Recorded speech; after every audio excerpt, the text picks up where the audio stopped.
The Aviators was made possible by... When the unexpected happens, the Lifesaver provides 1 hour of emergency attitude reference, giving you the time you need to land safely. In a mission's darkest moment, trust Mid-Continent Instruments. Now, for the first time on TV, the stories and reports of the people who fly and the aircraft they fly. And you are invited in an exciting, pulse-pumping new television series designed for everyone who has ever gazed skywards and dreamt of slipping the bonds of Earth. The Aviators.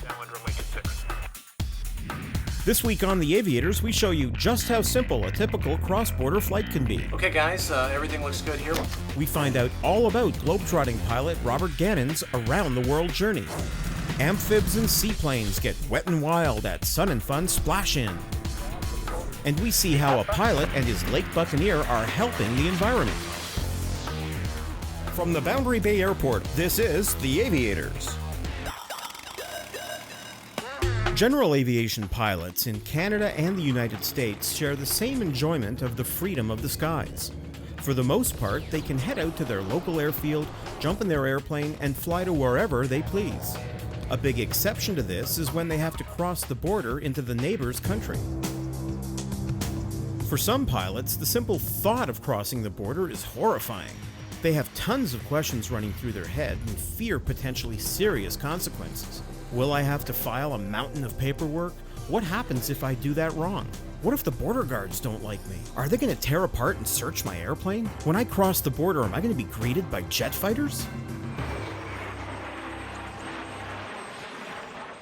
Given heightened border security, it's understandable that pilots may have some of these fears. However, on today's Aviators, we'll show you a typical cross-border flight that's actually a lot simpler than most people think. Today we're heading from Canada into the United States. Our departure point is the Brampton Flight Center just outside Toronto, and we've selected Chicago Executive Airport in Chicago, Illinois as our destination. Today's flight will be taking us through clouds, and we've filed an instrument flight plan. The flight will also take us over two Great Lakes, Lake Huron and Lake Michigan. And as we approach the American coast of Lake Huron, we cross the American border with little fanfare and no fighter interception. Approaching a waypoint over the Peck, Michigan VOR, I make first contact with American Air Traffic Control. Cleveland Center, Charlie Foxtrot Lima Romeo India, reporting over Peck, level 4000. Charlie Foxtrot Lima Romeo India, Roger, report 10 miles southwest of Peck. We'll report 10 miles southwest of Peck, Charlie Fox Lima Romeo India. A short while later, and we're crossing over Lake Michigan and in the home stretch on our way to Chicago. All right, so we just crossed the Michigan border and we're now over Lake Michigan. The next time we see land in a few minutes will be Chicago. You know, pilots shouldn't be afraid to cross a border to either do a day trip or go on vacation, because, I mean, if that's where the sites are and that's where you want to go, you've got the freedom to fly. You shouldn't let a border stop you. There's really not a lot different than preparing for any other flight if that flight will take you across an international border. The only other thing that you really have to do is check in with customs. And when we touch down on Chicago, in the beautiful downtown Chicago area, as you'll see, we'll be greeted by the customs agents who will check us in, just like if you were at an international airport on an airliner or crossing a border in your car. Very much the same thing. Greeting us on the ground in Chicago were two very friendly Customs and Border Protection officers.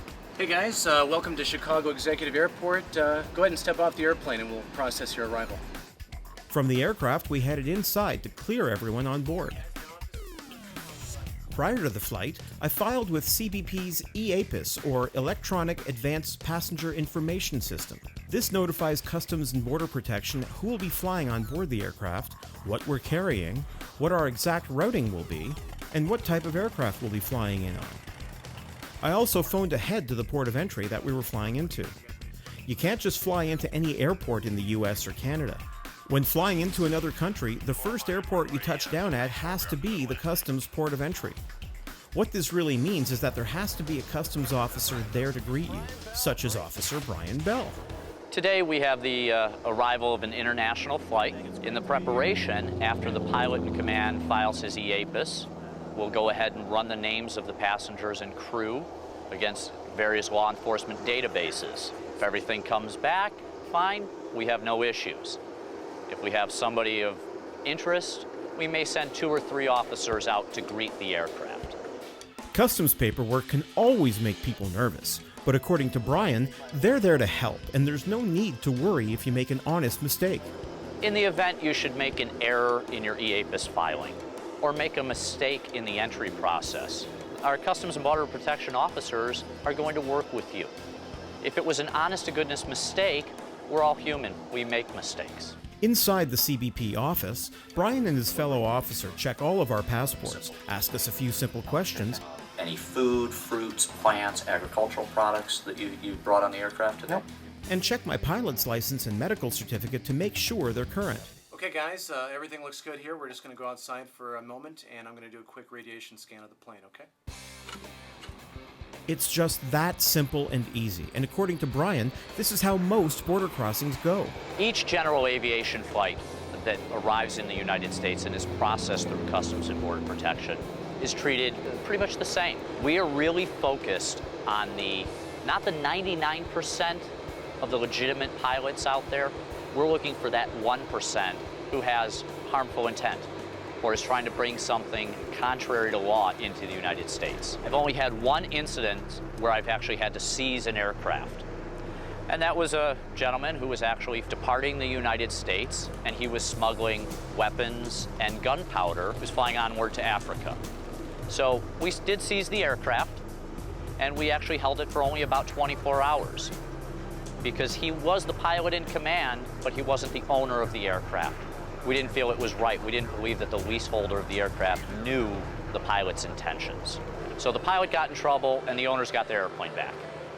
Unfortunately, this sort of 1% horror story is what people tend to hear about. Customs agents in any country do have laws to uphold and a country to protect. However, they try to make the process as painless as possible, and the last thing they want to do is to scare people away from visiting. The last thing in the world we want to do is intimidate the general aviation pilot. We want you to fly into the United States. We've made the steps as easy and as user-friendly as possible, and all of our officers will work with you on your entry. All right, set. Well, we're through clearing customs here at Chicago's Executive Airport, and it was pleasant as usual, and we look forward to our next visit.